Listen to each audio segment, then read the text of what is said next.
ನಜರೇತಿನ ಯೇಸು ಕ್ರಿಸ್ತನ ಮಧುರವಾದಂಥ ನಾಮದಲ್ಲಿ ಈ ಹೆದರದಿರು ನನ್ನ ಮನವಿ ಸೇವೆಗಳ ಮೂಲಕವಾಗಿ ನಿಮ್ಮನ್ನ ಹೃದಯಪೂರ್ವಕವಾಗಿ ನಾನು ಸ್ವಾಗತ ಮಾಡ್ತಾ ಇದ್ದೇನೆ. ಆತ್ಮೀಯ ದೇವಶನರೇ, ವಿಶೇಷವಾಗಿ ಇದೇ ತಿಂಗಳು ಶನಿವಾರ, ಅಂದರೆ ಈ ಶನಿವಾರ ಅಲ್ಲ, ಬರೋ ಶನಿವಾರ 18ನೇ ತಾರೀಕು ಮುಂಡಗೋಡಿನ ಇಂಡೋರ್ ಬೆಥೆಸ್ತಾ ಸ್ಕೂಲ್ ಗ್ರೌಂಡ್ನಲ್ಲಿ ಬೆಥೆಸ್ತಾ ಚಾರಿಟಬಲ್ ಟ್ರಸ್ಟ್ ಮೂಲಕವಾಗಿ ನಡೆಯುತ್ತಿರುವಂತಹ ಜೀವನ ಕೂಟಕ್ಕಾಗಿ ದೇವರಿಗೆ ವಂದನೆ ಸಲ್ಲಿಸ್ತಾನೆ. ಧಾರವಾಡ ಮತ್ತು ಹುಬ್ಬಳ್ಳಿ, ಗದಗ, ದಕ್ಷಿಣ ಕನ್ನಡ, ಉತ್ತರ ಕನ್ನಡ ಜಿಲ್ಲೆಯ ಅನೇಕ ಸೇವಕರುಗಳು ಮತ್ತು ಅನೇಕ ಆತ್ಮೀಯ ವಿಶ್ವಾಸಿಗಳು ಒಟ್ಟುಗೂಡಿ ಸಾವಿರಾರು ಸಂಖ್ಯೆಯಲ್ಲಿ ಶನಿವಾರ ಸಂಜೆ 5:30 ನಡೆಯುವಂಥ ಈ ಉಜ್ಜೀವನ ಕೂಟಕ್ಕಾಗಿ ದೇವರಿಗೆ ನಾನು ವಂದನೆ ಸಲ್ಲಿಸ್ತೇನೆ. ಆತ್ಮೀಯ ಧಾರವಾಡ ಜಿಲ್ಲೆಯ, ಹುಬ್ಬಳ್ಳಿ ಮತ್ತು ಪ್ರತ್ಯೇಕವಾಗಿ ದಕ್ಷಿಣ ಕನ್ನಡ, ಉತ್ತರ ಕನ್ನಡ ಜಿಲ್ಲೆಯ ಅನೇಕ ಆತ್ಮೀಯ ದೇವಜನರು, ವಿಶೇಷವಾಗಿ ವಿಶ್ವಾಸಿಗಳು ಆ ಕೂಟದಲ್ಲಿ ಬನ್ನಿರಿ. ನಾನು ನಿಮ್ಮ ಸಂಗಡ ಇರಲಿಕ್ಕಿದ್ದೇನೆ. 5:30 ರಾತ್ರಿ 9 ಗಂಟೆ ತನಕ ನಡೆಯುವಂಥ ಈ ಉಜ್ಜೀವನ ಕೂಟದಲ್ಲಿ ಸಾವಿರಾರು ಸಂಖ್ಯೆಯಲ್ಲಿ ಬನ್ನಿರಿ. ಕರ್ತನು ನಿಮ್ಮನ್ನು ಆಶೀರ್ವಾದ ಮಾಡಲಿ. ದೇವರು ನಿಮ್ಮನ್ನು, ನಿಮ್ಮ ಕುಟುಂಬವನ್ನು ಕೂಟದ ಮೂಲಕವಾಗಿ ಆಶೀರ್ವಾದ ಮಾಡಲಿ. ಪ್ರತ್ಯೇಕವಾಗಿ ಈ ಭಾನುವಾರ ಬೆಂಗಳೂರು ಪಟ್ಟಣದಲ್ಲಿ ಇರುವಂತಹ ಹೆದರದಿರು ನನ್ನ ಮನವಿ ಸಭೆಯಲ್ಲಿ ನಿಮ್ಮೆಲ್ಲರ ವಿಶೇಷವಾದಂಥ ಸೇವಕಿ ಸಿಸ್ಟರ್ ಮೋನಿಕಾ ಅವರು ವಾಕ್ಯ ಸಂದೇಶವನ್ನು ಹೊತ್ತು ತರಲಿಕ್ಕಿದ್ದಾರೆ. ಸರಿಯಾಗಿ ಮಾರ್ನಿಂಗ್ 7 ಗಂಟೆಯಿಂದ, ಬೆಳಿಗ್ಗೆ 7 ಗಂಟೆಯಿಂದ ನಡೆಯುವಂಥ ವಿಶೇಷವಾದಂಥ ಪರಿಶುದ್ಧವಾದ ಭಾನುವಾರದ ಆರಾಧನೆಯಲ್ಲಿ ದೈವ ಸೇವಕರಾಗಿರುವಂಥ ಸಿಸ್ಟರ್ ಮೋನಿಕಾ ದೇವರ ವಾಕ್ಯವನ್ನು ಹೊತ್ತು ತರಲಿಕ್ಕಿದ್ದಾರೆ. ನಿಮ್ಮ ಆತ್ಮಿಕೆಯ ಜೀವಿತ ಬೆಳಗಲು, ಅನೇಕ ವಿಧವಾದಂಥ ಬಿಡುಗಡೆಗಳನ್ನು ಹೊಂದಲು, ಪ್ರತ್ಯೇಕವಾಗಿ ಆಶೀರ್ವಾದಕ್ಕೆ ನಿಮ್ಮ ಕುಟುಂಬ ಪಾತ್ರವಾಗಲು ಈ ಸಂಡೇ ಸರ್ವಿಸ್ನಲ್ಲಿ ಭಾಗವಹಿಸ್ರಿ. ಒಂದು ವೇಳೆ ಯಾವ ಸಭೆಗೆ ಹೋಗದೇ ಇರುವುದಾದರೆ ದಯಮಾಡಿ ಈ ಸಭೆಗೆ ಬೆಳಗ್ಗೆ 7 ಗಂಟೆಗೆ ನಡೆಯುವಂಥ ಈ ಆರಾಧನೆಗೆ ಬಂದು ದೇವರ ಆಶೀರ್ವಾದವನ್ನು ಪಡೆದುಕೊಳ್ಳ್ರಿ. ಕರ್ತನು ನಿಮ್ಮನ್ನು ಆಶೀರ್ವಾದ ಮಾಡಲಿ.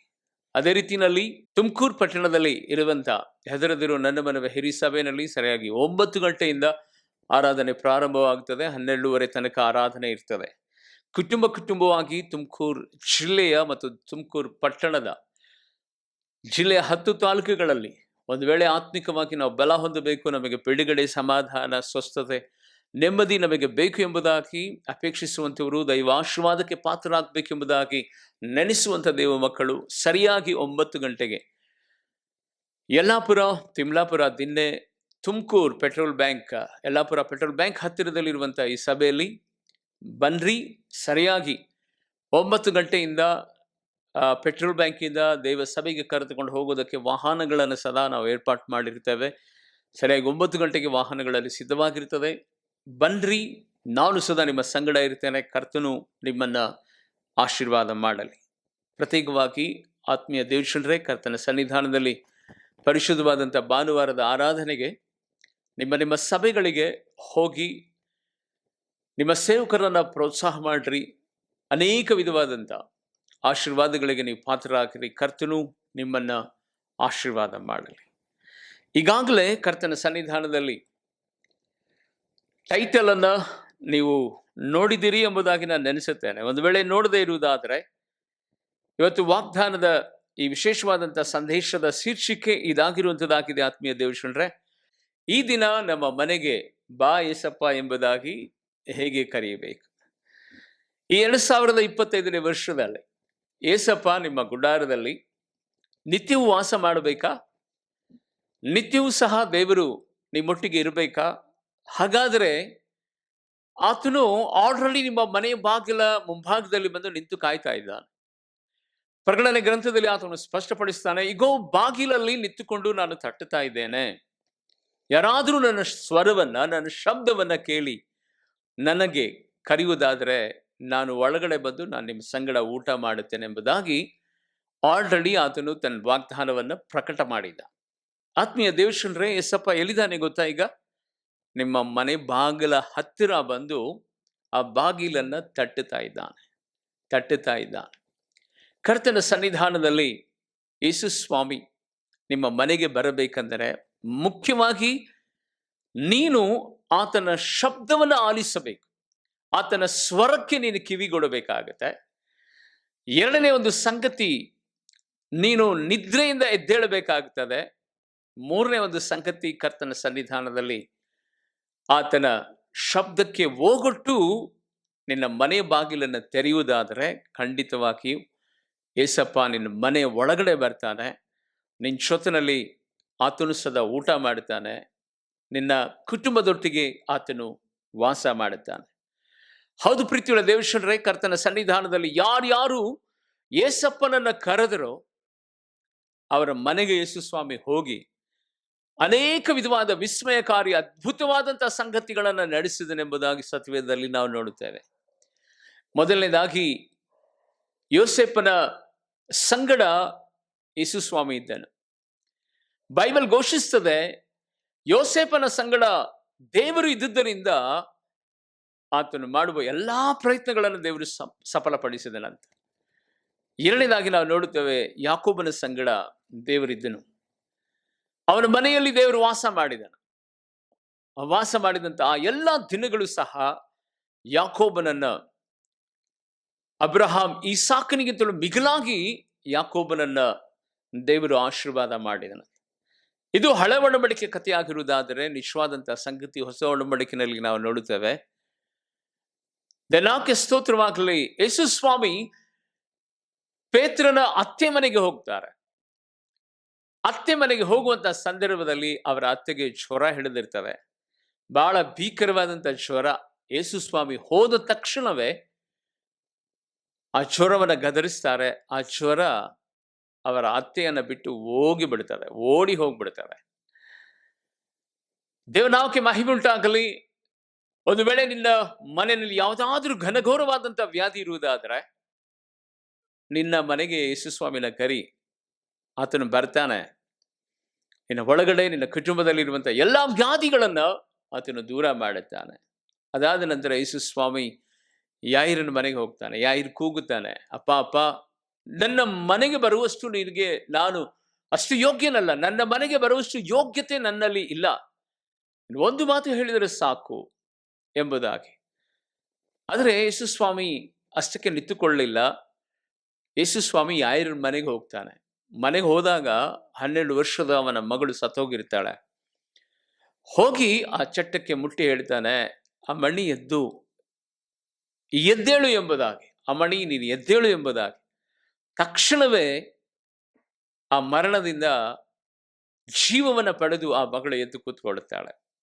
ನಿನ್ನ ಮನೆಗೆ ಯೇಸು ಸ್ವಾಮಿ ಬರುವುದಾದರೆ, ನಿನ್ನ ಮನೆಯಲ್ಲಿ ಯಾರಾದರೂ ಇವಾಗ ಹಾಸಿಗೆ ಹಿಡಿದಿರುವುದಾದರೆ, ಮರಣಕರವಾದ ವ್ಯಾಧಿಗಳಿಂದ ಬಿದ್ದುಕೊಂಡಿರುವುದಾದರೆ, ಯಾವುದಾದ್ರೂ ದರಿದ್ರ ಅಥವಾ ಕಲಹ, ಯಾವುದಾದ್ರೂ ವಿಧವಾದಂಥ ತಡೆಗಳು ನಿನ್ನ ಮನೆಯಲ್ಲಿ ಇವತ್ತು ಹಿಡಿದುಕೊಂಡಿರುವುದಾದರೆ, ಯೇಸುವಿನ ನಾಮದಲ್ಲಿ ಆ ಮರಣಾಧೀನವಾದಂತಹ ಶತ್ರುವಿನ ಬಲಗಳನ್ನು ದೇವರು ಲಯಪಡಿಸಿ ನಿನ್ನ ಚಿತ್ತದಲ್ಲಿ ಉನ್ನತವಾದಂಥ ಕೃಪೆಗೆ ಪಾತ್ರರಾಗುವಂತೆ ಮಾಡುತ್ತಾನೆ. ಹೌದು ಪ್ರೀತಿಯುಳ್ಳ ದೇವಶನರ, ಇವತ್ತು ನಾವು ಕೇಳ್ತಿರುವಂತಹ ಸಂದೇಶ, ಏಸಪ್ಪ ನಮ್ಮ ಮನೆಗೆ ನೀನು ಬಾ ಅಂತ ಹೇಳಿ ಆತನನ್ನು ನಾವು ಕರಿಬೇಕಂದ್ರೆ ಪ್ರಾಮುಖ್ಯವಾದಂಥ ಸಂಗತಿಯನ್ನು ನಾನು ಹೇಳಿದೆ. ಮೊಟ್ಟ ಮೊದಲನೇದಾಗಿ ನಾವು ಎಚ್ಚರವಾಗಿರಬೇಕು. ಎರಡನೇದಾಗಿ ಆತನ ಶಬ್ದವನ್ನು ಕೇಳಬೇಕು. ಮೂರನೇದಾಗಿ ನಮ್ಮ ನಿದ್ರೆ ಮತ್ತಿನಿಂದ ನಾವು ಎದ್ದೇಳಬೇಕು. ನಿದ್ರೆ ಮತ್ತಿನಿಂದ ನಾವು ಎದ್ದೇಳಬೇಕು. ಎಷ್ಟೋ ಕುಟುಂಬಗಳಲ್ಲಿ ಇವತ್ತು ನಿದ್ರೆ ಎನ್ನುವಂತ ಆ ಸಂಗತಿ ಇದೆಯಲ್ಲ, ಅನೇಕರಿಗೆ ಶಾಪವನ್ನು ತರ್ತಾ ಇದೆ. ಇನ್ನು ತುಸು ನಿದ್ರೆ, ಇನ್ನು ಸ್ವಲ್ಪ ಗೊರಕೆ, ಇನ್ನು ಸ್ವಲ್ಪ ಮೇಲಕ್ಕೆ ಎದ್ದೋಳೋಣ, ಇನ್ನು ಸ್ವಲ್ಪ ಆದ್ಮೇಲೆ ಚಳಿ ಇದೆಯಲ್ಲ, ಅಥವಾ ಇವಾಗ ಸಂದೇಶವನ್ನು ಕೇಳ್ತಾ ಇದ್ದೇವೆ.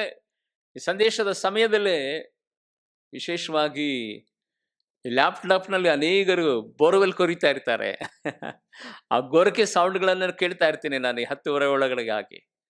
ಅದಕ್ಕಾಗಿ ಇವತ್ತು ಹಾಡು ಹಾಡುವಂಥ ಸಂದರ್ಭದಲ್ಲಿ ಒಂದು 10-15 ಹಾಡನ್ನ ಬರೀ ಚರಣಗಳನ್ನು ಹಾಡದೆ. ಕಾರಣ ಏನಂದ್ರೆ, ಒಂದು ಹಾಡು ಹಾಡುಬಿಟ್ರೆ ಆ ಹಾಡನ್ನು ಕೇಳ್ತಾ ನಿದ್ದೆ ಮಾಡಿಬಿಡ್ತಾರೆ. ಇದೇನಪ್ಪ ಅಂತ ಹೇಳಿ ಆಶ್ಚರ್ಯಕರವಾದಂಥ ರೀತಿಯಲ್ಲಿ ಹಾಡು ಕೇಳುವಾಗಾದ್ರೂ ಎಚ್ಚರವಾಗಿದ್ದಾದ್ರೂ ದೇವರನ್ನ ಆರಾಧನೆ ಮಾಡ್ತಾರಂತ ಒಂದು 10 ಚರಣಗಳನ್ನು, ಬೇರೆ ಬೇರೆ ಚರಣಗಳನ್ನು ಹಾಡದೆ. ಹೌದು ಪ್ರೀತಿಯುಳ್ಳ ದೇವಶನರೇ, ಕರ್ತನ ಸನ್ನಿಧಾನದಲ್ಲಿ ಯಾವಾಗ ಯೇಸು ಸ್ವಾಮಿ ನಮ್ಮ ಮನೆಯಲ್ಲಿ ಇರ್ತಾರೆ, ಯಾವಾಗ ಅವರು ಬರ್ತಾರೆ, ಆತನ ಶಬ್ದವನ್ನ ನಾವು ಕೇಳಿ ಎಚ್ಚರವಾಗಿದ್ದು ಆ ನಿದ್ರಾಸಕ್ತಿಯಿಂದ ಎಚ್ಚೆತ್ತು ಆತನನ್ನು ಸ್ವಾಗತಿಸುವಾಗ ನಮ್ಮ ಮನೆಗೆ ಆತನು ಬರ್ತಾರೆ. ಬಂದಂತ ಯೇಸು ಸ್ವಾಮಿ ಎಷ್ಟು ದಿನ ನಿಮ್ಮ ಮನೆಯಲ್ಲಿ ಇರ್ತಾರೆ? ಇದು ಬಹಳ ಪ್ರಾಮುಖ್ಯವಾದಂತಹ ಸಂಗತಿ. ಎಷ್ಟು ದಿನ ನಿಮ್ಮ ಮನೆಯಲ್ಲಿ ಇರಬಹುದು? ಈಗ ಬಂದಾಯ್ತು ಅಂತ ತಿಳ್ಕೊಳ್ಳಿ, ನಿಮ್ಮ ಮನೆಯಲ್ಲಿ ಯೇಸು ಸ್ವಾಮಿ ಎಷ್ಟು ದಿನ ಅಥವಾ ಎಷ್ಟು ನಿಮಿಷ ಅಥವಾ ಎಷ್ಟು ಗಂಟೆಗಳ ಕಾಲ, ಎಷ್ಟು ವರ್ಷಗಳ ಕಾಲ ನಿಮ್ಮ ಮನೆಯಲ್ಲಿ ಇರಬಹುದು? ನಿಮ್ಮ ಮನೆ ಆತನಿರೋದಕ್ಕೆ ಯೋಗ್ಯವಾದ ಸ್ಥಳನ? ಅಥವಾ ನಿಮ್ಮ ಮನೆಯಲ್ಲಿ ಒಂದು ಕಡೆ ಟಿವಿ ಓಡ್ತಾ ಇರ್ತದೆ, ಇನ್ನೊಂದು ಕಡೆ ಬಿಗ್ ಬಾಸ್ ಓಡ್ತಾ ಇರ್ತದೆ, ಇನ್ನೊಂದು ಮೊಬೈಲ್ ಅಲ್ಲಿ ಸೀರಿಯಲ್ಸ್ಗಳು ಓಡಾಡ್ತಿರ್ತದೆ, ಇನ್ನೊಂದು ಕಡೆಯಲ್ಲಿ ಅಶ್ಲೀಲವಾದಂತ ಕಾಮಿಡಿ ಶೋಗಳು ನಡೀತಾ ಇರ್ತದೆ, ಇನ್ನೊಂದು ಕಡೆ ಗಂಡ ಹೆಂಡತಿ ಮುಖ ನೋಡಲ್ಲ, ಹೆಂಡತಿ ಗಂಡನ ಮುಖ ನೋಡಲ್ಲ. ಅಲ್ಲಿ ಎಷ್ಟಪ್ಪ ಇರ್ತಾರ ಆ ಮನೇಲಿ? ಇಲ್ಲಿ ಬಂದು ವಾಸ ಮಾಡ್ತಾರ? ನೋ ಚಾನ್ಸೇ ಇಲ್ಲ. ಅಂಥ ಮನೆಗಳಲ್ಲಿ ಬಂದರೂ ಸದಾ ಒಂದು ಸೆಕೆಂಡ್ ಯೇಸು ಸ್ವಾಮಿ ಇರೋದೇ ಇಲ್ಲ. ನಿಮ್ಮ ಆತ್ಮಿಕತೆ ಬದುಕಿನಲ್ಲಿ ಪ್ರೀತಿಯುಳ್ಳ ದೇವಶನ್ರೆ, ಯಾರಾದ್ರೂ ಒಬ್ಬ ಗಣ್ಯ ವ್ಯಕ್ತಿ ನಿಮ್ಮ ಮನೆಗೆ ಬರ್ತಾರಂದ್ರೆ ನಿಮ್ಮ ಮನೆಯನ್ನ ನೀವು ಹೇಗೆ ಇಟ್ಟಿರ್ತೀರಿ? ಗಲೀಜಾಗಿ ಆ ಬೆಡ್ಶೀಟ್ ಅಲ್ಲೇ ಇರ್ತದೆ, ಚಾಪೆ ಅಲ್ಲೇ ಬಿದ್ದಿರ್ತದೆ, ಆ ಸೋಫಾ ಮೇಲೆ ಅಲ್ಲೇ ದಿಂಬು ಕವರ್ ಇರ್ತದೆ, ತಟ್ಟೆಗಳು ಪ್ಲೇಟ್ಗಳು ಅಲ್ಲಲ್ಲೇ ಇಟ್ಟಿರ್ತೀರಾ? ಯಾರಾದ್ರೂ ಗಣ್ಯ ವ್ಯಕ್ತಿ ಅಥವಾ ನಿಮಗೆ ಸಂಬಂಧಪಟ್ಟಂತ ಒಳ್ಳೆ ವ್ಯಕ್ತಿ ನಿಮ್ಮ ಮನೆಗೆ ಬರ್ತಾರೆ, ಗೆಸ್ಟ್ ಅಂದ್ರೆ ನೀವೇನ್ ಮಾಡ್ತೀರಿ? ಮೊಟ್ಟ ಮೊದಲನೇದಾಗಿ ಆ ಮನೆಯನ್ನ ಮೊದಲು ನೀಟ್ ಮಾಡಬೇಕು, ಕ್ಲೀನಾಗಿ ಇಡ್ತೀರಿ, ಎಲ್ಲ ವಸ್ತುಗಳು ಅಲ್ಲಲ್ಲಿ ಇರಬೇಕು, ಬಂದು ನೋಡಿದರೆ ನಮಗೆ ಅಪ್ರಿಷಿಯೇಟ್ ಮಾಡಬೇಕು ಅನ್ನೋ ರೀತಿಯಲ್ಲಿ ಎಲ್ಲಾ ವಿಧವಾದ ವಸ್ತುಗಳನ್ನ ಅಲ್ಲಲ್ಲೇ ನೀಟಾಗಿ ಇಟ್ಟಿರ್ತೀರಿ. ಒಂದು ವೇಳೆ ಅಲ್ಲಿ ಇಲ್ಲಿ ಧೂಳುಗಳು ಡಸ್ಟ್ಗಳು ಬಿದ್ದಿದ್ರೆ ಅದನ್ನ ಮೊದಲು ಕ್ಲೀನ್ ಮಾಡ್ತೀರಿ. ಅದಾದ ನಂತರ ಏನಾದ್ರೂ ಮನೆಯಲ್ಲಿ ಏನಾದ್ರೂ ಬ್ಯಾಡ್ ಸ್ಮೆಲ್ ಬರ್ತಾ ಇತ್ತಾರಂದ್ರೆ ಅಲ್ಲಿ ಸ್ಪ್ರೇ ಹಾಕ್ತೀರಿ, ಅಲ್ಲಿ ಘಮ ಘಮ ಘಮ ವಾಸನೆ ಬರಬೇಕು, ಬಂದಂತ ವ್ಯಕ್ತಿ ನಮ್ಮನ್ನ ಬಹಳ ಅಪ್ರಿಷಿಯೇಟ್ ಮಾಡ್ಬೇಕಂತ. ಅದಾದ ನಂತರ ಏನ್ ಮಾಡ್ತೀರಿ? ಕುಟುಂಬವಾಗಿ ಆ ವ್ಯಕ್ತಿಯನ್ನ ಸ್ವಾಗತಿಸಿ ಆತನಿಗೆ ಇಷ್ಟವಾದಂತ ಖಾದ್ಯ ಪದಾರ್ಥಗಳನ್ನ ಆತನಿಗೋಸ್ಕರವಾಗಿ ಉಣಬಡಿಸ್ತೇವೆ ಅಲ್ವಾ? ನಾವೆಲ್ಲರೂ ಸದಾ ಇದನ್ನ ಮಾಡೇ ಮಾಡ್ತೇವೆ. ಆದರೆ ಸರ್ವಲೋಕದ ಒಡೆಯನಾಗಿರುವಂತ, ಸರ್ವ ಸೃಷ್ಟಿಗೆ ಯಜಮಾನನಾಗಿರುವಂತ, ಸಕಲ ವಿಧವಾದಂತ ಸಮೃದ್ಧಿ, ಸಮಾಧಾನ, ಸಂತೋಷ ಕೊಡುವಂತ ದೇವರು ನಿನ್ನ ಮನೆಗೆ ಬಂದಾಗ, ನಿನ್ನ ಮನೆಯಲ್ಲಿ ಆತನು ಇರುತ್ತೇನೆ ಎಂಬುದಾಗಿ ಆಸೆ ಪಡುವಾಗ, ಆತನಿಗೋಸ್ಕರವಾಗಿ ನೀನು ಯಾವತ್ತಾದ್ರೂ ಕಾದು ಇದ್ದೀಯಾ?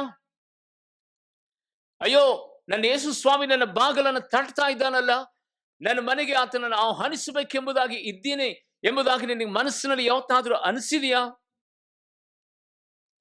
ಲೋಕದ ಒಬ್ಬ ವ್ಯಕ್ತಿ ನಿನ್ನ ಮನೆಗೆ ಬಂದ್ರೆ ನಿನ್ನ ಮನಸ್ಸು, ನಿನ್ನ ಮನೆ, ನಿನ್ನ ಬಟ್ಟೆ, ನಿನ್ನ ಸೋಫಾ ಸೆಟ್ಗಳು, ನಿಮ್ಮ ಮನೆಯಲ್ಲಿರುವಂತಹ ಎಲ್ಲಾ ವಸ್ತುಗಳು ನೀಟಾಗುತ್ತವೆ. ಆದ್ರೆ ಸರ್ವಲೋಕದ ಅಧಿಪತಿಯಾಗಿರುವಂತ ನಿನ್ನ ಸೃಷ್ಟಿಕರ್ತ, ನಿನ್ನ ಪ್ರೀತಿಸುವಂತ, ನಿನ್ನನ್ನು ಆಧರಿಸುವಂತ ಆ ದೇವರು ನಿನ್ನ ಮನೆಗೆ ಬರ್ತೀನಂದಾಗ ಆ ಪರಿಸ್ಥಿತಿ ನಿನ್ನ ಮನೆಯಲ್ಲಿ ಇದೆಯಾ? ಈಗ ಆತ್ಮೀಯ ದೇವಶನ್ರೆ, ಯಾಕೆ ಯೇಸು ಸ್ವಾಮಿ ನಮ್ಮ ಮನೆಯಲ್ಲಿ ಬರುತ್ತಿಲ್ಲ ಎಂಬುದಾಗಿ ಹೇಳೋದಕ್ಕೆ ಕಾರಣವೇ ನಾವು ಇನ್ನೂ ಸದಾ ಪರಿಶುದ್ಧರಾಗಿ ಬದುಕೋದಕ್ಕೆ ಇಷ್ಟಪಡುತ್ತಿಲ್ಲ.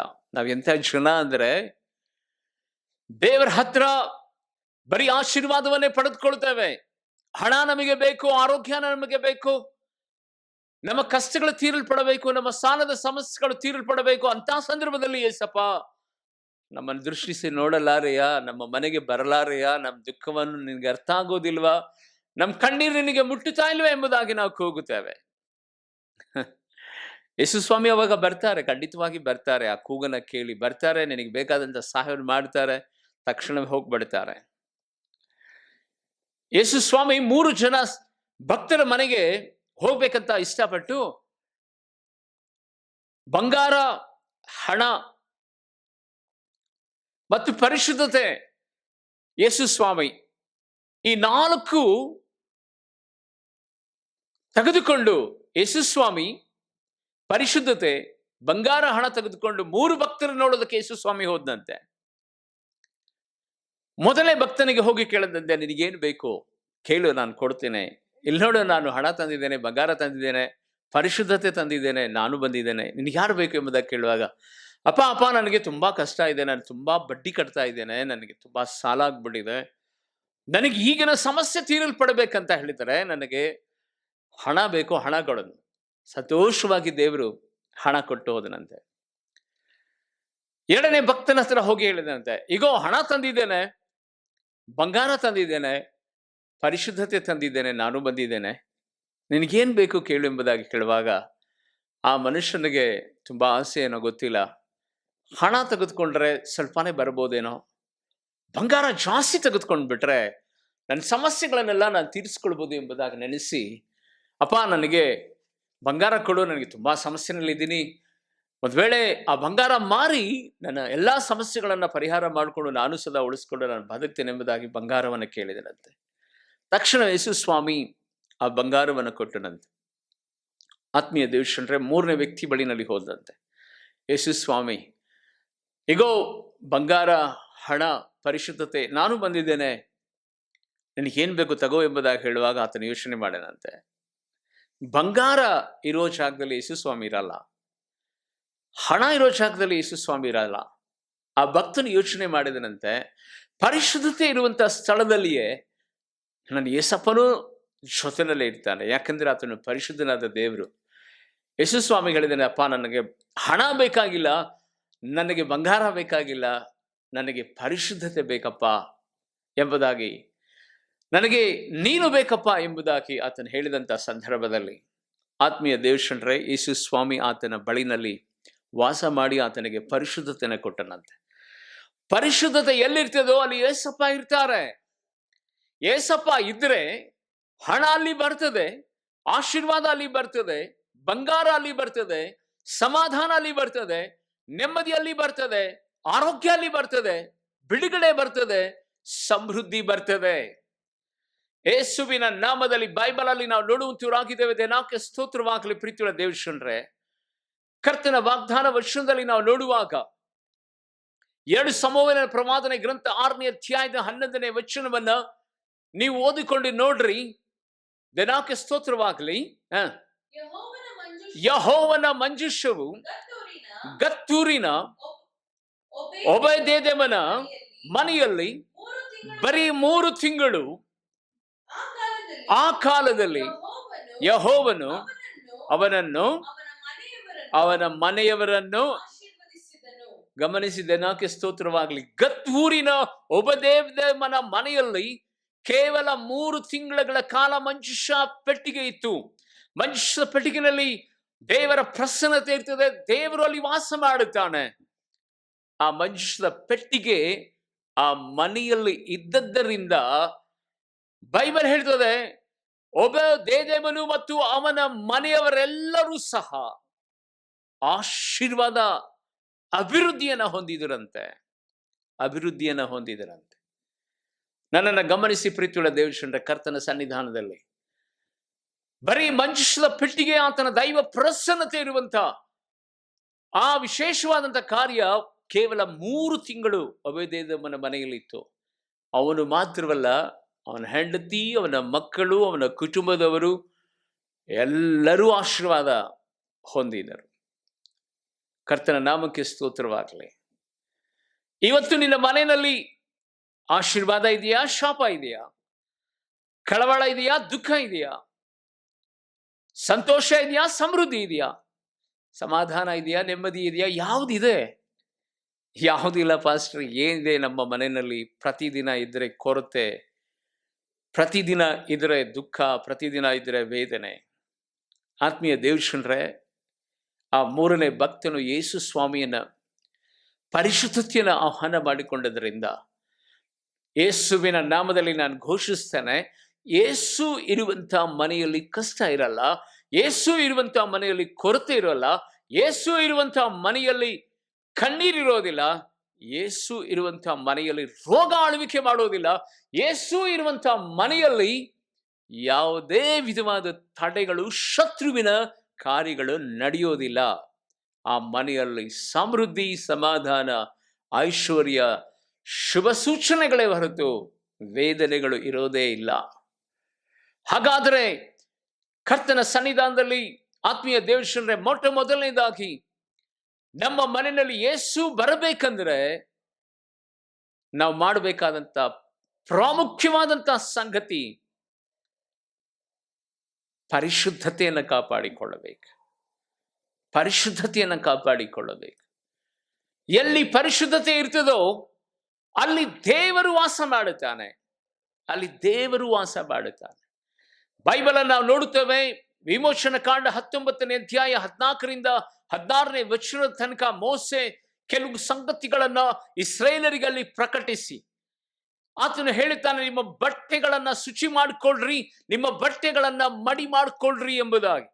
ಅದರ ಅರ್ಥ ಬಟ್ಟೆಯನ್ನ ವಾಶ್ ಮಾಡಿಕೊಳ್ಳೋದು ಎಂಬುದಾಗಿ ಅಲ್ಲ, ಅದನ್ನ ಮಡಿಯಾಗಿ ಇಟ್ಟುಕೊಳ್ಳುವುದು ಎಂಬುದಾಗಿ ಅಲ್ಲ. ಅದರ ಆತ್ಮಿಕ ಅರ್ಥ ನಿಮ್ಮನ್ನ ನೀವು ಪರಿಶುದ್ಧತೆಯಲ್ಲಿ ಇಟ್ಟುಕೊಳ್ಳ್ರಿ. ನಾಳೆ ನಿಮ್ಮ ಮಧ್ಯದಲ್ಲಿ ದೇವರು ಅದ್ಭುತಗಳನ್ನ ಮಾಡುತ್ತಾನೆ. ದೇವರು ನಮ್ಮ ಮುಂಭಾಗದಲ್ಲಿ ಆತನು ಚಲಿಸುತ್ತಾನೆ ಎಂಬುದಾಗಿ. ಎಲ್ಲಿ ಪರಿಶುದ್ಧತೆ ಇರ್ತದೋ, ಎಲ್ಲಿ ಆತ್ಮಿಕತೆ ಬದುಕಿನಲ್ಲಿ ಆತ್ಮೀಯ ದೇವಜನರೇ ನಾವು ಪರಿಶುದ್ಧತೆ ಜೀವಿತವನ್ನ ನಾವು ನಡೆಸುತ್ತೇವೋ, ಯೇಸು ಸ್ವಾಮಿ ಅಲ್ಲಿ ಹುಡುಕಿಕೊಂಡು ಬರ್ತಾರೆ. ಅಲ್ಲಿ ಹುಡುಕಿಕೊಂಡು ಬರ್ತಾರೆ. ಬೆನೆಹಿನ್ ಎನ್ನುವಂತ ದೈವ ಸೇವಕರು ಒಂದು ದಿನಾವಧಿಯ ಕಾಲದಲ್ಲಿ ಪ್ರಾರ್ಥನೆ ಮಾಡುತ್ತಿರುವಂತಹ ವೇಳೆಯಲ್ಲಿ ಯೇಸು ಸ್ವಾಮಿ ಪ್ರಸನ್ನತ ಮುಖದಿಂದ ಆ ಮನೆಯಲ್ಲಿ ಪ್ರವೇಶ ಮಾಡಿದಂತೆ. ಪ್ರವೇಶ ಮಾಡಿಬಿಟ್ಟು ಬೆನೆಹಿನ್ ಅವರಿಗೆ ಹೇಳ್ತಾರೆ, ನಾನು ನಿನ್ನ ಜೊತೆಯಲ್ಲಿ ವಾಸ ಮಾಡಬೇಕಂತ. ಕೇಳಿದ ತಕ್ಷಣವೇ ಬೆನೆಹಿನಿಗೆ ಆಶ್ಚರ್ಯ ಆಗ್ತದೆ. ಅಪ್ಪ, ನೀನ್ ನನ್ನ ಮನೆಯಲ್ಲಿ ವಾಸ ಮಾಡು. ಹೌದು, ನಿನ್ನ ಮನೆ ನನಗೆ ಇಷ್ಟ ಆಗಿದೆ, ನಾನು ನಿನ್ನ ಜೊತೆಯಲ್ಲಿ ವಾಸ ಮಾಡ್ಬೇಕಂತ. 1 ವಾರಗಳ ಕಾಲ ಯೇಸು ಸ್ವಾಮಿ ಬೆನೆಹಿನ್ ಇಬ್ಬರೇ ಆ ರೂಮ್ನಲ್ಲಿ ಪ್ರಾರ್ಥನಾ ಕೋಣೆಯಲ್ಲಿ ವಾಸ ಮಾಡ್ತಾ ಇದ್ರಂತೆ. 1 ವಾರಗಳ ನಂತರ ಬೆನೆಹಿನ್ ಹೊರಗಡೆ ಏನೋ ಇಂಪಾರ್ಟೆಂಟ್ ವರ್ಕ್ ಇತ್ತು ಎಂಬುದಾಗಿ ನೆನೆಸಿ, ಏಸಪ್ಪ ನಾನು ಸ್ವಲ್ಪ ಹೊರಗಡೆ ಹೋಗ್ಬೇಕೆಂಬುದಾಗಿ, ನನಗೆ ಸ್ವಲ್ಪ ಕೆಲಸ ಇದೆ, ನೀನು ಬಾ, ಜೊತೆಗೆ ಹೋಗೋಣ ಎಂಬುದಾಗಿ ಹೇಳಿ ಯೇಸು ಸ್ವಾಮಿಗೆ ಕರೆದರಂತೆ. ಆ ಕರೆದಂತ ವೇಳೆಯಲ್ಲಿ ಯೇಸು ಸ್ವಾಮಿ ಹೇಳಿದರಂತೆ, ಇಲ್ಲ ಇಲ್ಲ, ನಾನು ಬರಲ್ಲ, ನಾನು ಈ ಮನೆಗೆ ತುಂಬಾ ಇಷ್ಟ ಆಗಿದೆ, ಈ ಮನೆಯಲ್ಲಿ ನಾನು ವಾಸ ಮಾಡಬೇಕು, ನೀನು ಹೋಗ್ಬಾ, ನಾನು ಇಲ್ಲೇ ಇರ್ತೀನಿ ಅಂತ. ಬೆನೆಹಿನ್ ಅವಸರ ಆಗಿ ಬಟ್ಟೆ ಹುಟ್ಕೊಂಡು ಹೊರಗಡೆ ಹೋಗಿ ತನ್ನ ಕೆಲಸವನ್ನು ಮಾಡ್ತಿರುವಾಗಲೇ ಆ ಸಂದರ್ಭದಲ್ಲಿ ಗಲಿಬಿಲಿಯಿಂದ, ಅಯ್ಯೋ ಯೇಸಪ್ಪ ಇರ್ತಾರೋ ಹೋಗ್ತಾರೋ, ಬಿಡ್ತಾರೋ ಹೋಗ್ತಾರೋ ಎಂಬುದಾಗಿ ಆತನು ಗಡಿಬಿಡಿಯಿಂದ ಮತ್ತೆ ತಿರುಗಿ ಬರುವಂತಹ ಸಂದರ್ಭದಲ್ಲಿ ಆ ಯೇಸಪ್ಪ ಆ ರೂಮ್ನಲ್ಲೇ ಇದ್ರಂತೆ. ಅವಾಗ ಬಹಳ ಸಂತೋಷವಾಗಿ ಬೆನೆಹಿನ್ ನಿದ್ರೆ ಮಾಡ್ತಿರುವಂತಹ ಸಂದರ್ಭದಲ್ಲಿ ಕಣ್ಣು ತೆರೆದು ನೋಡ್ತಾ ಇದ್ದಾರೆ. ಚಿಕ್ಕ ದೇವದೂತರು, ದೊಡ್ಡ ದೇವದೂತರು ಆ ಮನೆಯಲ್ಲಿ ಓಡಾಡ್ತಿರುವಂತಹ ಸಂಗತಿಗಳನ್ನು ನೆನೆಸಿ ಬೆನೆಹಿನ್ ಅವರು ಕೇಳ್ತಾರೆ, ಏನು ಎಲ್ಲರೂ ಇಲ್ಲೇ ಬಂದ್ಬಿಟ್ಟಿದ್ದೀರಲ್ಲ? ಅಯ್ಯೋ, ಪರಲೋಕದ ಮಹಿಮೆಯನ್ನು ತ್ಯಜಿಸಿ ನಿಮ್ಮ ಮನೆಯಲ್ಲಿ ನೀವಿರುವಂತಹ ರೂಮ್ನಲ್ಲಿ ಸ್ವತಃ ಮಹಿಮೆಗೆ ಯೋಗ್ಯನಾಗಿರುವಂತಹ ಯೇಸಯ್ಯನೇ ಬಂದಿರುವಂತಹ ವೇಳೆಯಲ್ಲಿ ಪರಲೋಕದಲ್ಲಿ ನಮಗೆ ಏನು ಕೆಲಸ ಇದೆ? ನಾವು ಅದಕ್ಕೆ ಇಲ್ಲೇ ವಾಸ ಮಾಡಬೇಕೆಂಬುದಾಗಿ ನಾವಿಲ್ಲಿ ಬಂದಿದ್ದೀವಿ. ಆತ್ಮೀಯ ದೇವಜನರೇ, ಕರ್ತನ ಸನ್ನಿಧಾನದಲ್ಲಿ ಪರಿಶುದ್ಧತೆ ದೇವರನ್ನ ನಮ್ಮ ಗುಡಾರದಲ್ಲಿ ಬರುವ ಹಾಗೆ ಮಾಡುವಂಥದ್ದಾಗಿದೆ. ಅದಕ್ಕಾಗಿಯೇ ಕರ್ತನ ಸನ್ನಿಧಾನದಲ್ಲಿ ಯೇಸು ಸ್ವಾಮಿ ನಿಮ್ಮ ಮನೆಗೆ ಬರಬೇಕಂದ್ರೆ ಮೊಟ್ಟ ಮೊದಲು ನೀವು ಮಾಡಬೇಕಾದಂತ ಪ್ರಾಮುಖ್ಯವಾದ ಕಾರ್ಯ, ನಾವು ಮಾತ್ರವಲ್ಲ ನಮ್ಮ ಕುಟುಂಬದ ಸಮೇತವಾಗಿ ನಾವು ಪರಿಶುದ್ಧತೆಯನ್ನು ಕಾಪಾಡಿಕೊಳ್ಳಬೇಕು. ಯಾವಾಗ ಪರಿಶುದ್ಧತೆ ಇರ್ತದೋ ಆ ಮನೆಯಲ್ಲಿ ಪರಿಶುದ್ಧನಾಗಿರುವಂತ ಯೇಸು ಸ್ವಾಮಿ ಆತನು ಬಂದು ನಮ್ಮ ಜೊತೆಯಲ್ಲಿ ವಾಸ ಮಾಡುತ್ತಾನೆ. ಅಷ್ಟು ಮಾತ್ರವಲ್ಲ, ಆ ಮನೆ ಒಂದು ಚಿಕ್ಕ ಪರಲೋಕವಾಗಿ ಮಾರ್ಪಡ್ತದೆ. 2ನೇ ಸಂಗತಿ, ನಮ್ಮ ಮನೆಯಲ್ಲಿ ಪ್ರಾರ್ಥನೆ ಇರಬೇಕು. ಆಗ ಯೇಸು ಸ್ವಾಮಿ ನಮ್ಮ ಮನೆಯನ್ನು ಹುಡುಕಿಕೊಂಡು ಬರ್ತಾರೆ. ಯಾಕೆಂದ್ರೆ ಕೂಗುವ ಎಲ್ಲರಿಗೂ, ಮೊರೆ ಇಡುವ ಎಲ್ಲರಿಗೂ ಆತನು ಸಮೀಪವಾಗಿರುವ ದೇವರು ಎಂಬುದಾಗಿ ಬೈಬಲ್ ಘೋಷಿಸ್ತವೆ. ಬೈಬಲ್ ಅಲ್ಲಿ ನಾವು ನೋಡುತ್ತೇವೆ, ಮತ್ತಾಯನು ಬರೆದ ಸುವಾರ್ತೆ 18ನೇ ಅಧ್ಯಾಯದ 20ನೇ ವಚನವನ್ನು ನಾವು ನೋಡುವಾಗ, ಎಲ್ಲಿ 2 ಅಥವಾ 3 ನನ್ನೊಡಗೂಡಿ ಬಂದು ನನ್ನನ್ನು ಸ್ತುತಿಸುತ್ತಾರೋ ಅವರ ಮಧ್ಯದಲ್ಲಿ ನಾನು ಬರುತ್ತೇನೆ. ಅವರು ಏಕ ಮನಸ್ಸುಳ್ಳವರಾಗಿ ಈ ಭೂಲೋಕದಲ್ಲಿ ಪ್ರಾರ್ಥನೆ ಮಾಡುವಂತ ಸಂದರ್ಭದಲ್ಲಿ ಅವರು ಬೇಡಿದಂತ ಎಲ್ಲಾ ಸಂಗತಿಗಳನ್ನು ನಾನು ನೆರವೇರಿಸ್ತೇನೆ ಎಂಬುದಾಗಿ ಆತನು ಪ್ರಮಾಣಕರಿಸಿ ಈ ವಾಗ್ದಾನವನ್ನು ತನ್ನ ಆತ್ಮೀಯ ಮಕ್ಕಳಿಗೆ ಪ್ರಕಟ ಮಾಡಿದ್ದಾನೆ. ಪ್ರಾರ್ಥನೆ ಅಂದ್ರೆ ವೈಯಕ್ತಿಕವಾದ ಪ್ರಾರ್ಥನೆ ಅಲ್ಲ.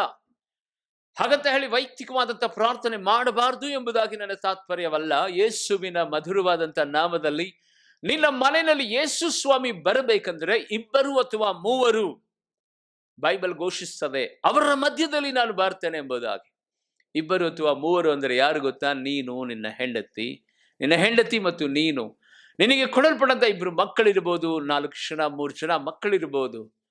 ನೀವೆಲ್ಲರೂ ಒಟ್ಟುಗೂಡಿ ಕರ್ತನ ಸನ್ನಿಧಾನದಲ್ಲಿ ನೀವು ಕುಟುಂಬವಾಗಿ ಪ್ರಾರ್ಥಿಸುವಾಗ, ಕುಟುಂಬವಾಗಿ ದೇವರನ್ನು ದೃಷ್ಟಿಸುವುದಕ್ಕೆ ಇಷ್ಟಪಡುವಾಗ, ದೇವರು ನಿಮ್ಮ ಮನೆ ಒಳಗಡೆ ಬರ್ತಾನೆ, ನಿಮ್ಮ ಒಳಗಡೆ ಬರ್ತಾನೆ.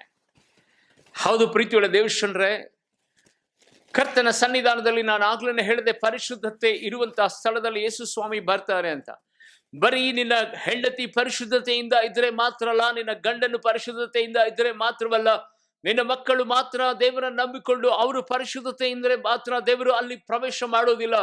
ಬೈಬಲ್ ಹೇಳ್ತದೆ, ಎಲ್ಲರೂ ಸದಾ ಕುಟುಂಬವಾಗಿ ಒಂದೇ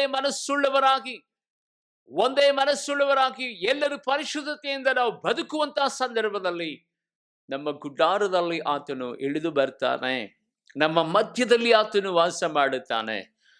18ನೇ ವಚನಕ್ಕೆ ನಾವು ಹೋಗುವಂತಹ ಸಂದರ್ಭದಲ್ಲಿ ಈ ಕುಟುಂಬ ಯಾವಾಗ, ದೇನಾಕ್ಕೆ ಸ್ತೋತ್ರವಾಗಲಿ, 18ನೇ ಅಧ್ಯಾಯ ಮತ್ತಾಯನ ಬರೆದ ಸುವಾರ್ತೆ 18ನೇ ವಚನದಲ್ಲಿ ಬೈಬಲ್ ಹೇಳ್ತದೆ, ಏಕ ಮನಸ್ಸುಳ್ಳವರಾಗಿ ಈ ಭೂಲೋಕದಲ್ಲಿ ನೀವು ಏನು ಕಟ್ಟುತ್ತೀರೋ ಅದು ಪರಲೋಕದಲ್ಲಿ ಕಟ್ಟಲ್ಪಡ್ತದೆ. ಏಕ ಮನಸ್ಸುಳ್ಳವರಾಗಿ ಭೂಲೋಕದಲ್ಲಿ ನೀವು ಏನು ಬಿಚ್ಚುತ್ತೀರೋ ಅದು ಪರಲೋಕದಲ್ಲಿ ಬಿಚ್ಚಲ್ಪಡುತ್ತದೆ ಎಂಬುದಾಗಿ ದೇವರ ವಾಗ್ದಾನ ಹೇಳ್ತದೆ. ಪ್ರೀತಿಯುಳ್ಳ ದೇವಶ್ವರರೇ, ನೀವು ಯಾವಾಗ ಪ್ರಾರ್ಥನಾ ಜೀವಿತವನ್ನ ಕುಟುಂಬವಾಗಿ ಮಾಡಿ ಪರಿಶುದ್ಧತೆಯಿಂದ ದೇವರನ್ನ ದೃಷ್ಟಿಸಿ ನೋಡುತ್ತಾ ಈ ಭೂಲೋಕದಲ್ಲಿ ನೀವೇನು ಕಟ್ಟುತ್ತೀರೋ, ಏನು ಬಿಚ್ಚುತ್ತೀರೋ, ಪರಲೋಕದ ದೇವರು ಅದನ್ನು ಕಟ್ಟುವುದಕ್ಕೂ ಬಿಚ್ಚುವುದಕ್ಕೂ ನಿಮಗೆ ಅಧಿಕಾರ ಕೊಡ್ತಾನೆ. ಆತನೇ ನಿನ್ನ ಮನೆಯಲ್ಲಿ ವಾಸ ಮಾಡುವಾಗ ಯಾವ ವಿಧವಾದ ರೋಗಗಳು ನಿನ್ನನ್ನು ಬಂಧಿಸಿಡುವುದಕ್ಕೆ ಸಾಧ್ಯ, ಯಾವ ಶಾಪಗಳು ನಿನ್ನನ್ನು ಬಂಧಿಸಿಡುವುದಕ್ಕೆ ಸಾಧ್ಯ, ಯಾವ ಬಡತನ, ಯಾವ ಕಣ್ಣೀರು, ಯಾವ ವೇದನೆ, ಯಾವ ರೋದನೆ, ಯಾವ ಮಾಟ ಮಂತ್ರ, ಯಾವ ವಿಧವಾದಂತ ತಡೆಗಳು ನಿನ್ನನ್ನು ಕಟ್ಟಿ ಇಡುವುದಕ್ಕೆ ಸಾಧ್ಯ. ನಿನಗೆ ದೇವರ ಅಧಿಕಾರ ಕೊಟ್ಟಿದ್ದಾನೆ, ಕಟ್ಟಿ ಅವುಗಳನ್ನ ಬಂಧಿಸುವಂತ ಅಧಿಕಾರ ದೇವರು ನಿನಗೆ ಕೊಟ್ಟಿದ್ದಾನೆ. ನಿನ್ನ ಮನೆ ಆಶೀರ್ವಾದ ಹೊಂದುವ ಹಾಗೆ ದೇವರು ಕೃಪೆಯನ್ನು ತೋರಿಸ್ತಾನೆ. ಪ್ರೀತಿಯುಳ್ಳ ದೇವಶ್ವರರೇ, ನೀವು ಕುಟುಂಬವಾಗಿ ಪ್ರಾರ್ಥನೆ ಮಾಡುವಾಗ ದೇವರು ನಿಮ್ಮ ಮನೆಯಲ್ಲಿ ಇಳಿದು ಬರ್ತಾನೆ. ನಾನು ಆಜ್ಞೆಯನ್ನು ಹೇಳಿದೆ, ಓಬೇದೆದೋಮನ ಮನೆಯಲ್ಲಿ ಕೇವಲ 3 ತಿಂಗಳ ಕಾಲ ಮಂಜೂಷದ ಪೆಟ್ಟಿಗೆ ಇದ್ದುದರಿಂದ ಅವನನ್ನ, ಅವನ ಮನೆಯನ್ನ, ಆ ಮನೆಯಲ್ಲಿರುವಂತ ಅವನ ಹೆಂಡತಿ, ಅವನ ಮಕ್ಕಳನ್ನ ದೇವರು ಆಶೀರ್ವಾದ ಮಾಡಿದನು. ಆಶೀರ್ವಾದ ಮಾಡುವಂತಹ ಶುದ್ಧಿ ಯೆರೂಸಲೇಮ್ ಮೊದಲುಗೊಂಡು ಅನೇಕ ಪ್ರಾಂತ್ಯಗಳಿಗೆ ಹಬ್ಬಿ ಹರಡುವಂತ ಸಂದರ್ಭದಲ್ಲಿ ದಾವಿದನಿಗೆ ಈ ಸುದ್ದಿ ಮುಟ್ಟುತ್ತದೆ. ಇದೇ ದಾವಿದನು ಕೆಲವು ದಿನಗಳ ಕಾಲ ಈ ಮಂಜೂಷದ ಪೆಟ್ಟಿಗೆ ನಿಮ್ಮ ಮನೆಯಲ್ಲಿ ಇರಲಿ ಎಂಬುದಾಗಿ ಹೇಳಿ ಆ ಓಬೇದೆದೋಮನ ಮನೆಯಲ್ಲಿ ಬಿಟ್ಟು ಬಂದ್ಬಿಟ್ಟಿರ್ತಾನೆ.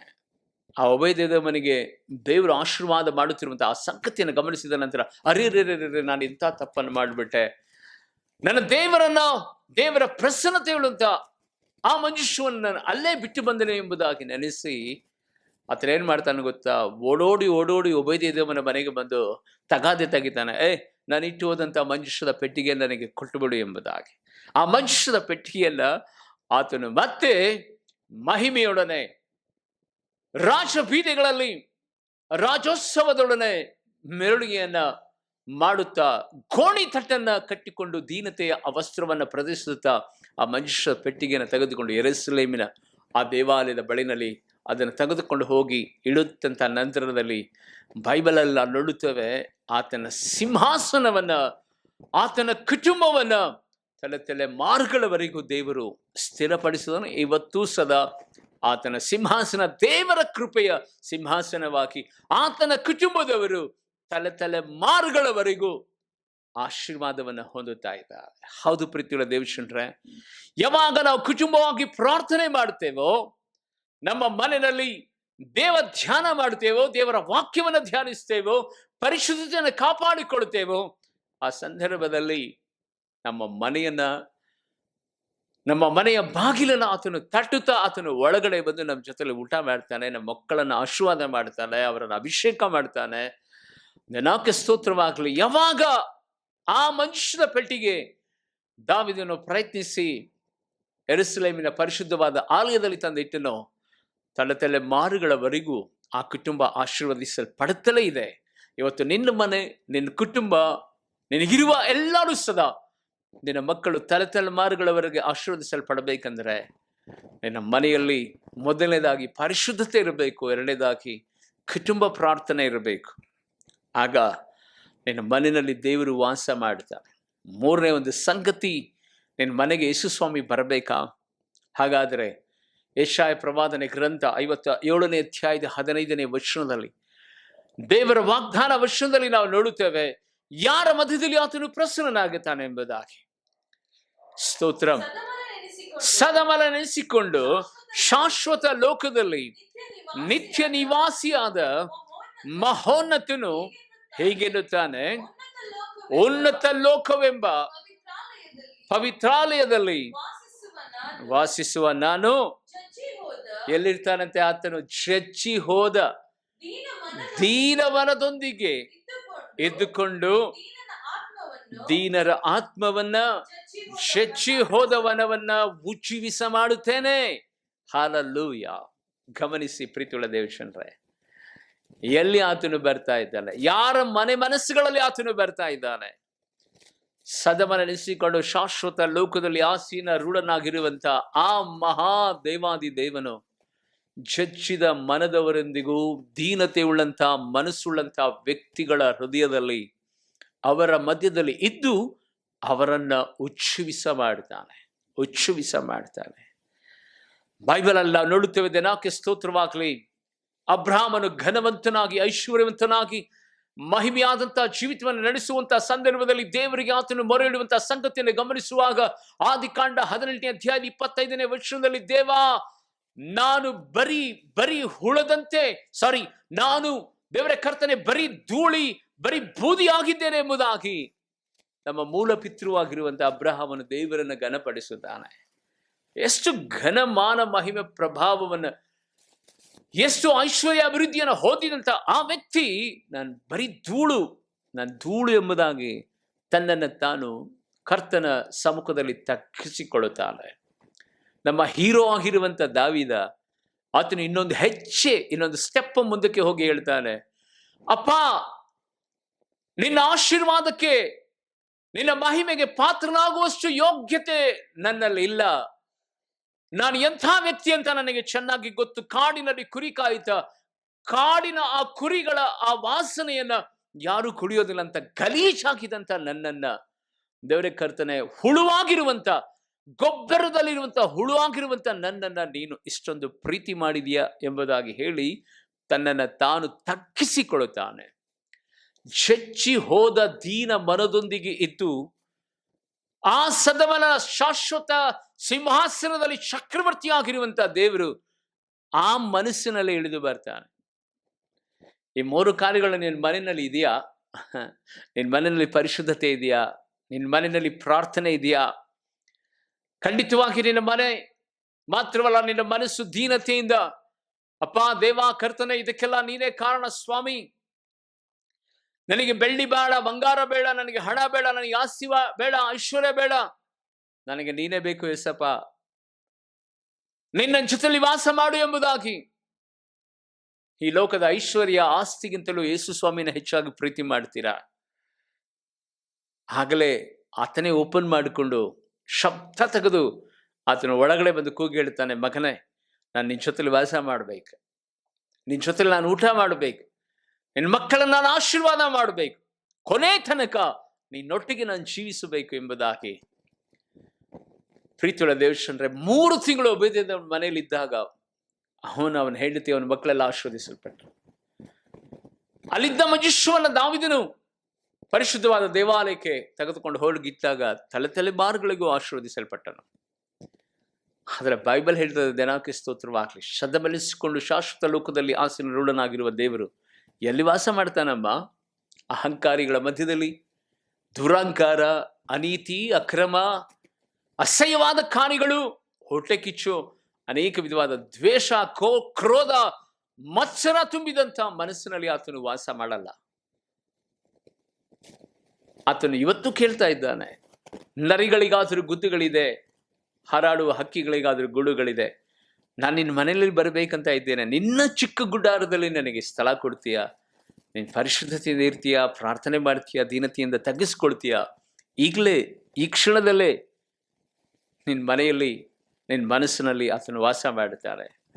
ಇವತ್ತು ನೀನು ಕರಿತೀಯಾ, ಏಸಪ್ಪ ನೀನು ನನ್ನ ಮನೆಗೆ ಬಾ ಅಂತ? ಕರೆಯೋದಕ್ಕಿಂತ ಮುಂಚೆ ನಿನ್ನ ಒಳಗಡೆ ಪರಿಶುದ್ಧತೆ ಇದೆಯಾ? ಪ್ರಾರ್ಥನಾ ಜೀವಿತವನ್ನು ಕಟ್ಟಿಕೊಂಡಿದೆಯಾ? ನಿನ್ನಲ್ಲಿ ದೀನತೆ ಇದೆಯಾ? ಹಾಗಾದರೆ ಈ ಕ್ಷಣದಿಂದಲೇ ನಿನ್ನ ಮನೆಯನ್ನು ಬೇರೆ ಯಾರೂ ಆಳ್ವಿಕೆ ಮಾಡಲ್ಲ. ಬಡತನ, ರೋಗ, ದರಿದ್ರ, ಶಾಪ, ಅನೀತಿ, ಅಕ್ರಮ ಯಾವ ಸಂಗತಿಗಳು ಸದಾ ನಿನ್ನ ಕುಟುಂಬವನ್ನು ಮುಟ್ಟೋದಕ್ಕೆ ದೇವರು ಬಿಡೋದಿಲ್ಲ. ಅಲ್ಲಿ ಆತನು ವಾಸ ಮಾಡ್ತಿದ್ದಾನಂದ್ರೆ ಯಾವ ಶಕ್ತಿಗಳು ಆತನ ದಾಟಿ ಬರೋದಕ್ಕೆ ಸಾಧ್ಯ ರೀ? ಗಮನಿಸಿ ಆತ್ಮೀಯ ದೇವಚಂದ್ರೆ, ನಿಮ್ಮ ಬದುಕಿನಲ್ಲಿ ಈ 3 ಸಂಗತಿಗಳಿರುವುದಾದರೆ ಖಂಡಿತವಾಗಿಯೂ ನಿನ್ನ ಮನೆಯಲ್ಲಿ ಆತನು ವಾಸ ಮಾಡ್ತಾನೆ. ನಿನ್ನ ಮನೆಯೇ ಒಂದು ಚಿಕ್ಕ ಪರಲೋಕವಾಗಿ ಮಾರ್ಪಡ್ತದೆ. ಚಿಕ್ಕ ದೊಡ್ಡ ಎಲ್ಲ ದೇವದೂತರುಗಳು ನಿಮ್ಮ ಮನೆಯಲ್ಲಿ ಓಡಾಡ್ತಾರೆ. ನಿಮ್ಮ ಮನೆಯನ್ನು, ನಿಮ್ಮ ಕುಟುಂಬವನ್ನು, ನಿಮ್ಮ ಮಕ್ಕಳನ್ನು ಕಾಣುವಾಗ ಎಲ್ಲ ಜನರು ಆಶ್ಚರ್ಯ ಪಡ್ತಾರೆ. ಇವರು ದೇವರ ಸಂತತಿ, ಇವರು ದೇವರ ಸಂತತಿ. ಆ ಸಂತತಿ ನೀನಾಗಬೇಕಾದ್ರೆ 3 ಗುಣಗಳು ನಿನ್ನ ಒಳಗಡೆ ಬರಲಿ. ಪರಿಶುದ್ಧತೆ, ಪ್ರಾರ್ಥನೆ, ತಗ್ಗಿಸಿಕೊಳ್ಳುವಕ್ಕೆ ನಿನ್ನ ಬದುಕನ್ನು ಆಳ್ವಿಕೆ ಮಾಡಲಿ. ಆಗಲೇ ಸರ್ವಲೋಕದ ಸದನಡಿಸಿಕೊಂಡು ಶಾಶ್ವತ ಲೋಕದಲ್ಲಿ ಸಿಂಹಾಸನ ರೂಢನಾಗಿರುವಂಥ ದೇವರು ನಿನ್ನ ಹೃದಯದಲ್ಲಿ ಬಂದು ವಾಸ ಮಾಡ್ತಾನೆ. ಕಣ್ಣುಗಳನ್ನು ಮುಚ್ಚೋಣ. 1 ನಿಮಿಷ ನಿಮಗಾಗಿ ನಾನು ಪ್ರಾರ್ಥನೆ ಮಾಡ್ತೇನೆ. ನಜರೇತಿನ ಯೇಸುವಿನ ಮಧುರವಾದಂಥ ನಾಮದಲ್ಲಿ ಅಪ್ಪ ದೇವ ಕರ್ತನೇ, ನಿನ್ನ ಬಲವಾದ ಪ್ರಸನ್ನತೆ ಇವತ್ತು ಚಲಿಸಿದ್ದಕ್ಕಾಗಿ ನನಗೆ ಸ್ತೋತ್ರ. ನಿನ್ನ ದೈವ ಕರಗಳಲ್ಲಿ ದೇವರೇ ಕರ್ತನೆ, ಈ ಸಂದೇಶವನ್ನು ಆಲಿಸುತ್ತಿರುವಂಥ ಪ್ರತಿಯೊಂದು ಆತ್ಮಿಕ ದೇವಜನರನ್ನು ದೇವರೇ ಕರ್ತನೆ, ಇವತ್ತು ಹೊಸದಾಗಿ ಕೇಳುತ್ತಿರುವಂಥ ಆತ್ಮೀಯ ಮಕ್ಕಳನ್ನು ನಾನು ಸಮರ್ಪಣೆ ಮಾಡುತ್ತೇನೆ. ನಜರೇತಿನ ಯೇಸುವಿನ ರಕ್ತದ ಕೋಟೆಯಲ್ಲಿ ಈ ಕುಟುಂಬಗಳನ್ನು ಇವತ್ತಿಂದ ಮರೆ ಮಾಡು. ಪರಿಶುದ್ಧತೆ, ಪ್ರಾರ್ಥನಾ ಜೀವಿತ, ತಗ್ಗಿಸಿಕೊಳ್ಳುವಿಕೆ ಯಾರ ಒಳಗಡೆ ಇದೆಯೋ ಕರ್ತನೆ ಸ್ವಾಮಿ, ಅವರ ಮಧ್ಯದಲ್ಲಿ ನಾನು ಆಸೀನ ರೂಢನಾಗ್ತೇನೆ. ಅವರೊಟ್ಟಿಗೆ ನಾನು ಊಟ ಮಾಡುತ್ತೇನೆ, ಅವರ ಮಧ್ಯದಲ್ಲಿ ನಾನು ಜೀವಿಸುತ್ತೇನೆ. ತಲೆಮಾರುಗಳವರೆಗೂ ಅವರ ಸಂತತಿನ ಆಶೀರ್ವಾದ ಮಾಡುತ್ತೇನೆ ಎಂಬುದಾಗಿ ವಾಗ್ದಾನ ಮಾಡಿದ ನನ್ನ ತಂದೆಯಾದ ದೇವರೇ, ಎಲ್ಲ ಕಾರ್ಯಗಳು ಯೇಸುವಿನ ನಾಮದಲ್ಲಿ ಈ ಕುಟುಂಬಗಳ ನೆರವೇರ್ಲಿಕ್ಕಾಗುವಂತೆ ಕರ್ತನೆ ಎಲ್ಲರ ಆತ್ಮಿಕ ಮನೋಕಣ್ಣುಗಳನ್ನು ತೆರೆದು ಭಯಭಕ್ತಿಯಿಂದ ನಿನ್ನಗೋಸ್ಕರವಾಗಿ ನಿನ್ನ ಮಕ್ಕಳು ಜೀವಿಸುವಂತೆ ಸಹಾಯ ಮಾಡು. ಹೌದು ದೇವ ಕರ್ತನೆ, ಪ್ರತ್ಯೇಕವಾಗಿ ದೇಶ ವಿದೇಶಗಳಲ್ಲಿ ಯಾರ್ಯಾರು ಇವತ್ತು ಸಂದೇಶವನ್ನು ಕೇಳ್ತಾ ಇದ್ದಾರೋ ಅವ್ರ ಚಿತ್ರದಲ್ಲಿ ಒಂದು ದೊಡ್ಡ ಮಾರ್ಪಾಡು, ದೊಡ್ಡ ಉಜ್ಜೀವನ ಉಂಟಾಗಲಿ.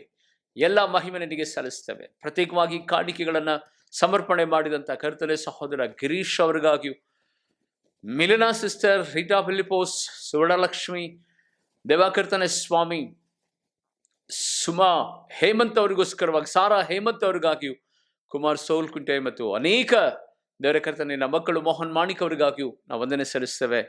ಇನ್ನು ಯಾರ್ಯಾರು ಕರ್ತನೆ ಫೋನ್ ಪೇ, ಗೂಗಲ್ ಪೇ ಮೂಲಕವಾಗಿ, ಅಕೌಂಟ್ಗಳ ಮೂಲಕವಾಗಿ ಕಾಣಿಕೆಗಳನ್ನು ಸಲ್ಲಿಸ್ತಾ ಇದ್ದಾರೋ ಒಬ್ಬೊಬ್ಬರು ಸದಾ ನಿನ್ನ ಆಶೀರ್ವಾದ ಮಾಡು. ಅವೆಲ್ಲ ನಿನ್ನ ಸನ್ನಿಧಿ ಸೇವೆಗಾಗಿ ಉಪಯೋಗ ಮಾಡುವಾಗ ಅದರ ಮೂಲಕವಾಗಿ ನಿಮ್ಮ ನಾಮವನ್ನು ಮಹಿಮೆಪಡಿಸು. ಯೇಸು ಕ್ರಿಸ್ತನ ನಾಮದಲ್ಲಿ ಬೇಡಿ ಪ್ರಾರ್ಥಿಸ್ತೇನೆ ನನ್ನ ಪರಲೋಕದ ತಂದೆಯಾದ ದೇವರೇ, ಆಮೇನ್, ಆಮೇನ್. ಆತ್ಮೀಯ ದೇವಜನರೇ, ಈ ಸಂದೇಶವನ್ನು ಅಟ್ಲೀಸ್ಟ್ ಒಂದು 100 ಜನರಿಗಾದರೂ ನೀವು ಶೇರ್ ಮಾಡ್ರಿ. ಅದರ ಮೂಲಕವಾಗಿ ದೇವರ ನಾಮವನ್ನು ನಾವು ಮಹಿಮೆ ಪಡಿಸೋಣ. ಅಷ್ಟು ಮಾತ್ರವಲ್ಲ, ಅವರು ಸಹ ಈ ಯೂಟ್ಯೂಬ್ ಚಾನಲ್ನ ಶೇರ್ ಮಾಡೋದ್ರ ಮೂಲಕವಾಗಿ, ಸಬ್ಸ್ಕ್ರೈಬ್ ಮಾಡಿಕೊಳ್ಳೋದ್ರ ಮೂಲಕವಾಗಿ ಅವರು ಅನೇಕ ಆತ್ಮಿಕ ಫಲಗಳನ್ನು ಹೊಂದಲಿ. ಅದರ ಮೂಲಕವಾಗಿ ಬರುವಂಥ ಎಲ್ಲ ಆಶೀರ್ವಾದವನ್ನು ಈ ಕುಟುಂಬಗಳು ಹೊಂದಿಕೊಳ್ಳಿಕ್ಕಾಗುವಂಥ ದೇವರು ಆಶೀರ್ವಾದ ಮಾಡಿ. ಆಮೇನ್. God bless you.